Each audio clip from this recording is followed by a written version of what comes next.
Welcome back to Face the State. I'm Ariana Bennett. Thank you for staying with us. Well, over the last few months, 2 officers with the University of Nevada Police Department have been in hot water over incidents involving race. Now, it's prompted a conversation about community relations with police, what's fair to joke about, and where the line is drawn between private behavior and official business. So UNR Police Chief Adam Garcia is here now to talk about all of that. Thank you so much for coming on the show. Thanks for having me. Now, this conversation, between racial issues and police is happening nationally. It's not unique to your department or any other department. But was there ever a moment for you that you thought, this isn't going to happen in my department? Well, recognizing that we're a microcosm of what occurs in the rest of the nation and really the world, it doesn't surprise me that it happened. What does surprise me is that out of the thousands of interactions that we have on a monthly basis with our community, these occurrences really are not indicative of the good work that the men and women of my department do every day, every week. They put their lives on the line. I fully support them. The 2 incidents that took place are not reflective of those folks. Right, and I think, that's absolutely true. We never, or at least rarely, get to celebrate all the wins in pretty much any profession. It's often the negative things that get highlighted, and that is regrettable, definitely. But the positive, at least, that's coming out of this particular situation is that it is sparking a conversation, right?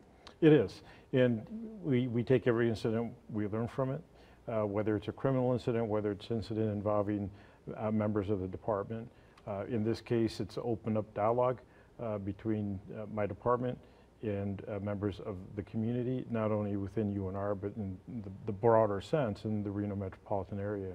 Right, and I know that you held an event with students on campus to kind of talk about their feelings about, the incidents that have happened. So what kind of messages came out of that? Well, I think that we've gotten a lot of mixed messages in the sense that we have a lot of support, I believe, on campus and really throughout the community. We also have a lot of questions that have come up, and this is a teachable moment, a learning opportunity for me and my department, what is appropriate, what direction we want to take the department in. We have held a number of meetings with the public. We had the pizza with the police. A number of students came in and asked some very difficult questions. I'm glad they did. I think that the processes that we've embarked on in having trainings for officers are only going to make us better. Absolutely. Okay, so give us kind of a jumping off point, I want to let people take a look at the first incident that happened a couple months ago, officer dealing with a black student on campus. So we'll go ahead and play that and then continue our conversation. Holy shit, I'm glad you're not fighting, you're too big. Right? That's what I was like, I'm just going to shoot him if he goes sideways.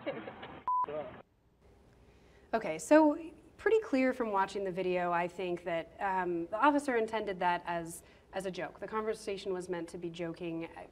Obviously the student didn't find it funny. Understandable given the climate that we're in. So where do you draw the line? What's the message that you give to your officers about what's okay to joke about? I mean, that's kind of a hard thing to define, right? Well, not really. I think that our department policy, the rules and regulations that we have clearly dictate what kind of conduct is appropriate, what kind of conduct is acceptable, not only in our profession, but in our community.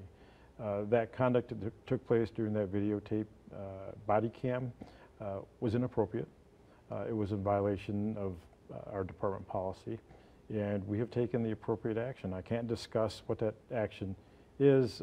Nevada statutes say that we can't publicly disclose what it is, but it's been handled. The officer is continuing to work for the department. We are busy mending the fences that we have to mend with our community and ensure that, in particular, those students of color feel comfortable being on our campus and dealing and interacting with their law enforcement agency. So specifically, which policies were violated in that?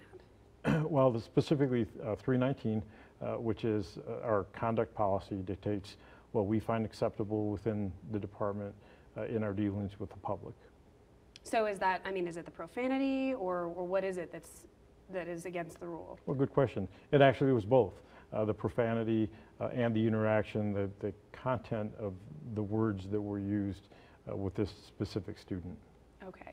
Now, obviously you want officers to have a good rapport with students, and students are probably different from dealing with, you know, the public at large off campus. So is there a guideline that they follow when it comes to, you know, being friendly and approachable? Well, there is, and the reality of it is that when you deal with students, you're dealing with the public.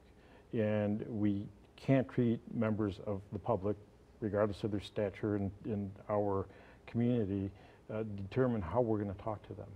We treat everybody with dignity and respect. That's what the philosophy of the department is, and that is the expectation of me as the chief for my officers. Okay. Now, the second incident that I wanted to ask you about, it was a police officer dressed up as Colin Kaepernick for Halloween. I think we have a picture of it if we can bring it up there. And then a sign referencing his kneeling for the national anthem movement. And it sparked a little bit of a firestorm on social media, but this was done presumably on his personal time, correct? Correct. So what's the guideline there? Where's the line between what's allowed, you know, in your private life compared to what's, you know, official business? Well, in this specific incident or event, he was off duty, and he has a right to do as he pleases. However, sometimes conduct in our profession, as in many other professions, may have a backlash on the department, how we're viewed by the public. So we have to be careful when we deal in off-duty events, how we carry ourselves in public. We live in a fishbowl in this profession. And unfortunately, our officers, at least in this case, this officer didn't realize that, didn't realize the explosive nature of what he was doing that would garner the kind of attention that it did. And quite frankly, there are members of the community who thought it was offensive. Yeah, it's tough. I mean, it's the era of social media and smartphones. You know, previously things that would remain private that nobody ever would find out about now end up splashed all over the internet. And I think, you know, we in news understand this, so I get it for sure. So have there been any policy changes or protocol changes moving forward to kind of help your officers understand this? We have done a number of things.